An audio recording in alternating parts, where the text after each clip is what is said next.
வண்டிக்கு போயிட்டு வந்தேன். ஓகே. ஒன்றும் பிரச்சனை ஏதோ அப்படி போயிட்டு இருக்குண்ணா. பரவாயில்லையா? ஆ இப்போ இந்த டிரைவருங்கெல்லாம் பாவம் ரொம்ப உண்மையிலேயே டிரைவருங்க வந்து ஒரு 100 பேரை உயிரை காப்பாற்ற கடவுள். ஆமாம். ஏன் இவங்க இந்த மாதிரி வந்து டிரைவருங்க வந்து பேரை கெடுத்துக்கிறாங்க? காரணம் என்ன? வேறு கெடுத்துக்கிறாங்கன்னா சூழ்நிலை தான். இதை சரக்கு மெயினு, சரக்கு மெயின். தூக்கம், கவனக்குறைவு ஓகே. போகிறத அவங்களே வந்து ஏதோ ஒரு பக்கம் இடிச்சிக்கிறாங்க. குடும்பத்தை வந்து நடுத்தெருவுக்கு வந்து விட்டுறாங்க. நடுத்தெருவுக்கு விட்டுறாங்க. இதுக்கு என்ன இதுன்னா இப்போ சரக்கு வந்து கொஞ்சம் கம்மி பண்ணிக்கணும், அல்லது வந்து சரக்கு அடித்தோமா வண்டி ஓட்டக்கூடாது. ஆமாம். வண்டியை குளிச்சுட்டு நீட்டாக ஓட்டான்ட்டு அது போதை முடிஞ்ச பின்னாடி ஓட்டிட்டு போகலாம். ஆமாம் ஆமாம். இப்போ நானே ஒரு காலத்தில் அப்படி தான் இது பண்ணிட்டேங்க. ஆனால் இப்போ நல்லா இருக்கு. பல இதுலேருந்து நான் கொஞ்சம் தப்பிச்சிட்டேன். பரவாயில்ல. அது வந்து குழந்தைங்க எல்லாம் இருக்குது. நம்ம வந்து இனிமேலும் இது பண்ணோமா போயிட்டா வம்பு உயிர் போயிடும். ஆமாம். அப்புறம் குடும்பத்தை இது பண்ண முடியாது. அப்புறம் நாளைக்கு பிள்ளைங்க கூட்டிங்க அப்பா அப்பா அப்பான்னு தவிச்சிருங்க. கண்டிப்பாக தான் உண்மை. உண்மையிலேயே வந்து கவனம், மெயின் முக்கியம். தூங்குங்க, சரக்கு அடிக்காதீங்க. சரக்கு கொஞ்சம் கொஞ்சம் கம்மி பண்ணிக்கங்க. கம்பெனிங்க அப்படி சரக்கு அடிக்கணும், ரெஸ்ட் எடுத்துக்காங்க, வண்டி ஓட்டாதீங்கன்ற. ஆமாம், அது ஓகே, ரொம்ப வெரி குட். இதுதான் வந்து கரெக்டான விஷயம். நான் தப்பாக சொல்ல, நானும் அதான் சொல்ல வந்தேன். எனக்கு என்னன்னா, யாருமே சரக்கு அடிக்கிறேன்னா அவங்களுடைய சூழ்நிலைக்கு, அவங்க கஷ்டத்துக்கு, குடும்பத்துக்கு சூழ்நிலை அடிக்கிறான்.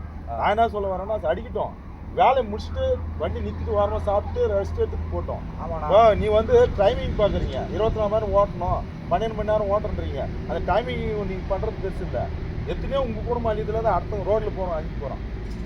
உண்மை இல்லையா? ஆமாம், உண்மைதான். அதுக்கு ஏன் காரணம் என்ன? நீங்கள் வந்து அந்த கவனக்குறைவு தானே? ஆமாம், கவனக்குறை தான். இப்போ ஏன் நீங்கள் வந்து அந்த மாதிரி டிரைவர் இருக்கிறாங்க? நீங்களே ஒரு தடவை எனக்கு சொன்னீங்க, சரக்கு அடிச்சிட்டு இருக்கும் பொழுது. ஆமாம், வேணாம்ப்பா வேணாம்ப்பா இது பின்னாடி மாதிரி. வண்டி இடிச்சே இல்லையா? அப்போ நான் கூட வந்து இது போட அப்படின்ட்டு நான் கண்டுக்கல.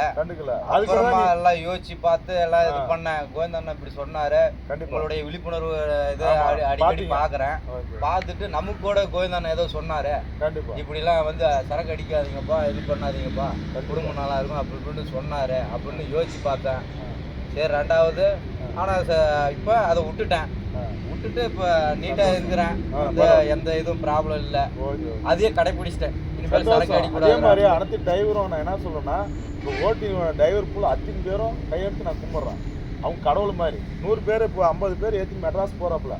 அந்த 50 பேர் உயிரும் உங்க கையில் தான் இருக்கு. ஆமா, உங்க கையிலனா பாருங்க, இந்த கையில் தான் இருக்கு. அதை நீங்க வந்து கடவுள் மாதிரி காப்பாற்றணும். ஏன் அது வந்து அவங்க கடைப்பிடிக்க மாட்டான்? நீ கடவுளா இருக்கிறாங்க, நீ நம்புறாங்க. ஆமா, நீ ஏன் காப்பாற்ற மாட்டேன் டிரைவருங்க? அது சொல்லுங்க பதில். காரணம் வந்து நீங்க உங்களுடைய சூழ்நிலை பாக்குறீங்க. சூழ்நிலம் கொண்டாடி பிரச்சனை, உள்ள பிரச்சனை, இந்தான பார்த்தா கடன் பிரச்சனை அப்படின்னு நினைக்கிறீங்க. ஆனா அதை பார்க்காதீங்க. உங்க டிரைவர் தொழில நியாயமா செய்யுங்க, நியாயமா செய்யுங்க. நீங்க உங்க கஷ்டம் பார்த்துட்டு ஓடுறீங்க, உங்க கஷ்டத்துக்காக அடுத்தவங்க பலியாயிடுறான். நீங்க ஏன் அது வந்து ஏன் அது உங்களுக்கு மனசுல வரமாட்டேங்குது? உங்க கஷ்டம் வந்து உங்க கொண்டாடி பிரச்சனை, உள்ள பிரச்சனை, இந்தான பார்த்தா கடங்கார பிரச்சனை, அதெல்லாம் நினைக்காதீங்க. டிரைவர் ஆகும்போது நீ கடவுள் ஆயிடுறீங்க. கடவுளுக்கு உண்டான மரியாதை நீ கொடுக்கணுமா இல்லையா?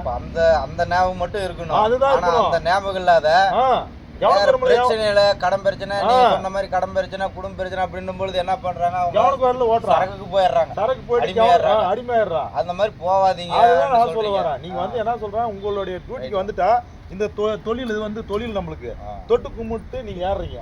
அந்த கடவுளை மதிச்சு செய்யுங்க. உங்களை நம்பி 100 பேர் உயிர் வருது, 50 பேர் இல்ல பிளஸ் ஒரு குடும்பத்துக்கு 10 பேர் உயிர் இருக்குது. அது பார்த்தீங்கன்னா 1000 பேர் உங்க கையில் இருக்கிறாங்க உயிர். அது நீங்க தான் கொண்டு போய் மெட்ராஸ் சேர்த்தணும். நீங்க போற வழியே ஆளை காலி பண்ணி வண்டி கவுத்து விட்டுறீங்க கரப்பா பூச்சி மாதிரி. அது தப்பு இல்லையா? நான் இதை தான் கேட்குறேன். சொல்லி திருந்துட்டீங்க, சந்தோஷம். ஏன் உங்களுக்கு சொல்ல வரேன்னா, இந்த மாதிரி டிரைவருங்க வந்து தப்பு பண்றீங்க, ஆனா சரியா பண்ணுங்க. உங்களுக்கு சரக்கு அடிக்கிற ஐடியா இருக்குதா, லீவ் போட்டுருங்க. ஏன் லீவ் போடாத சரக்கு அடிச்சுட்டு வண்டி ஏன் ஓட்டுறீங்க? எனக்கு ஆசை என்னன்னா யாரும் வந்து புண்படுத்தாதீங்க. உங்களால முடிஞ்சா செய்யுங்களா, நான் ஒதுங்கியாகன்றேன். ஏன் வந்து நீங்க இது பண்றீங்க? சரக்கு அடிச்சுட்டு ஓட்டினா என்ன திரும்ப ஆகுது? சரக்கு அடிச்சுட்டு ஓட்டினா உனக்கு லெவல் தெரியறது இல்ல. ஆமா, வண்டி இப்ப சரக்கு அடிக்காத ஓட்டும் பொழுது 40 ஸ்பீடு 50 ஸ்பீடு போகுதுன்னு நமக்கு தெரியும். ஆனா சரக்கு அடிச்சுட்டு போகும்போது 100ல போகுது. உனக்கு கண்ட்ரோல் தெரியல, கண்ட்ரோல் மீறி இருக்கு. நீ திடீர்னு எவனாவது கொடுத்தனா ஒண்ணும் பண்ண முடியாது. அதுதான் உண்மை சொல்றேன் நான். அப்புறம் ஓனருக்கும் லாஸ், ஆமா, நம்ம வீட்டுக்கும் லாஸ். வீடு வந்து நம்ம குடும்பம் 4 பேரோட போயிடுது, ஆனா குடும்பத்துல 1000 பேர் மேல உயிர் போயிடுப்பா. அதுக்காக நான் என்ன சொல்ல வரேன்னா, யாரு டிரைவர் இருந்தாலும் சரி, நான் கும்பிட்டு கேட்டுக்கிறேன், யார் இருந்தாலும் நிம்மதியா வந்து வண்டி ஓட்டுங்க. இல்லையா உங்களால முடியலையானா ஒதுக்கிக்காங்க. 50 100 பேர் ஏற்றின்னு போறீங்க, 50 100 பேர் ஒரு வண்டியில் ஏற்றுறீங்களா, 50 பேர் குறையாம ஏற்றுறீங்களா? 55 சீட்டு ஒரு வண்டிக்கு போகிறதுக்கு 50 சீட்டு கொண்டு போய் 50 பேரும் கவுத்து விட்றீங்க. கற்பா பூச்சி மாதிரி இங்கே போகிறான் வந்து ஓம் சேத்தி கோயில் கும்பிட்டு வரான், அங்கே கவுத்து விட்டுறான்.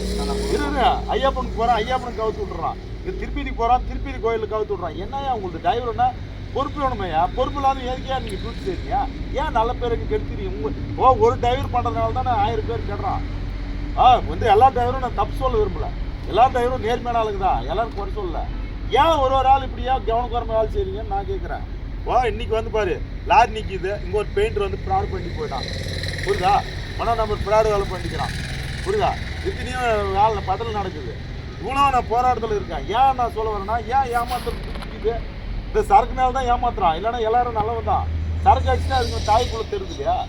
சொல்லி பார்க்கலாம். ஏமாத்துறதுக்கு எங்கே போய் புத்தி? நான் என்ன சொல்கிறேன், டிரைவிங்கை பொறுத்த வரைக்கும் இன்றைக்கி சொல்கிறேன், நாளைக்கு சொல்கிறேன், டிரைவர் அடிச்சு ஸ்டேரிங்கே தொடாதுன்றேன். ஸ்டேரிங்கே தொடாதீங்க, ரெஸ்ட் எடுத்து வண்டி ஓட்டுங்க. உங்களால் வந்து குடும்பம் அழிவு இல்லையா? நீ வந்து டைம் பார்க்குற, அவன் உசிரியாக போயிடுது, டைம் முன்ன போயிடுறான் மேலுக்கு. ஏன் நீங்கள் டைம் பார்த்து ஓட்டுங்க? டைம் பார்க்காது, 1 மணி நேரம் லேட்டை ஓட்டு வண்டி ஏற்றுறான். ஒன்றும் உயிர் போயிடல, 1/2 மணி நேரம் லேட்டை ஓட்டு. டைமிங்னா டைமிங்கு அவங்க எல்லாம் வர்றவங்களாம் உன்னை விட்டு போயிடுறான் மேலுக்கு. 50 பேர் சாகிறான் ஒரே பஸ்ஸில், எத்தனை பஸ்ஸு ஆக்சிடென்ட். அப்படியே கொடூரமாக இருக்குது. பார்த்தா வீடியோ திறந்தா எல்லாமே ஃப்ராடு, எல்லாமே ஆக்சிடென்ட்டாக விழுந்துதான், ரோட்டில் விழுந்துதான். ஏன் இந்த மாதிரி வந்து கொலவேறி உங்களுக்கு? உங்களால் முடியலையா? பாரு, காப்பாற்றணும்னு நினைக்கிறீங்களா?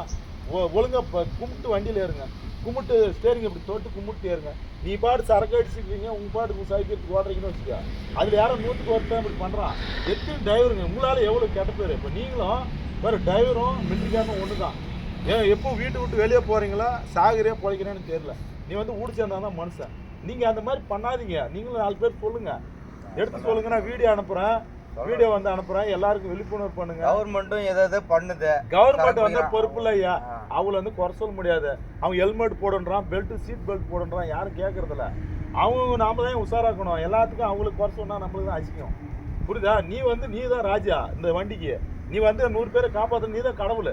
அவளை போய் சொல்லி என்ன சொல்லி அவளை வந்து ஓட்டுவாங்க வண்டி. நீ தான் டிரைவரு. ஆமாம், அது பஸ் டிரைவரு எல்லாருக்குமே நான் பொதுவாக சொல்லிக்கிறேன். யாருமே டிரைவரை பொறுத்தவரைக்கும் சரக்கு அடிச்சா தொடாதீங்க வண்டியை. லீவ் போட்டு போயிருன்றேன், லீவ் போட்டு வண்டி இறங்கிருன்றேன். சரக்கு போட்டே வண்டி விட்டுட்டு இந்த பக்கம் போயிடலானீங்க, வீட்டுக்கு கிளம்பிடு. ஏன் வண்டி ஓட்டி நஷ்டம் பண்ணி ஆளுகளுக்கு உயிரை வாங்குறீங்க? ஏன்னா உங்களுக்கெல்லாம் என்ன உயிர் என்ன சாதாரண விஷயமா? சொல்லு. உங்கள் அங்கலாப்புக்கும் உங்கள் தத்திரத்துக்கும் உங்கள் பிரச்சனைக்கெல்லாம் வந்து ஆள் கிடையாது. வந்து எவ்வளோ அங்கலாப்பில் அவன் வரான், அதனால ஏதோ வேலைக்கு போகிறான். அது மாதிரிலாம் பண்ணாதீங்க. இதுக்கு மேலே தேசியஞ்சு டிரைவர்களுக்கு எல்லாருக்கும் எச்சரிக்கிறேன். தேசியஞ்சு யாருமே வந்து தண்ணி அடித்து வண்டி வந்து ஓட்டாதீங்க. ஓட்டுறது ஐடியா இருந்தால் வீட்டில் வந்து சரக்கு அடித்து படுத்துக்காது. ஓட்டுறதுக்கு ஐடியா இல்லைன்னா வண்டி ஓட்டாதீங்க. இல்லை லைசன்ஸை இது பண்ணிட்டு க்ளோஸ் பண்ணிட்டு வீட்டு படுத்துக்காது. யாரும் அதை தேசியஞ்சு ஓட்டாதீங்க. ஏன் சொல்கிறேன்னா, உங்களுக்கு அந்த அடிமை ஆகிட்டீங்கன்னா வண்டி ஓட்டாதீங்க. ஓகே, அதுக்கு நான் சொல்கிறேன். Okay, thank you.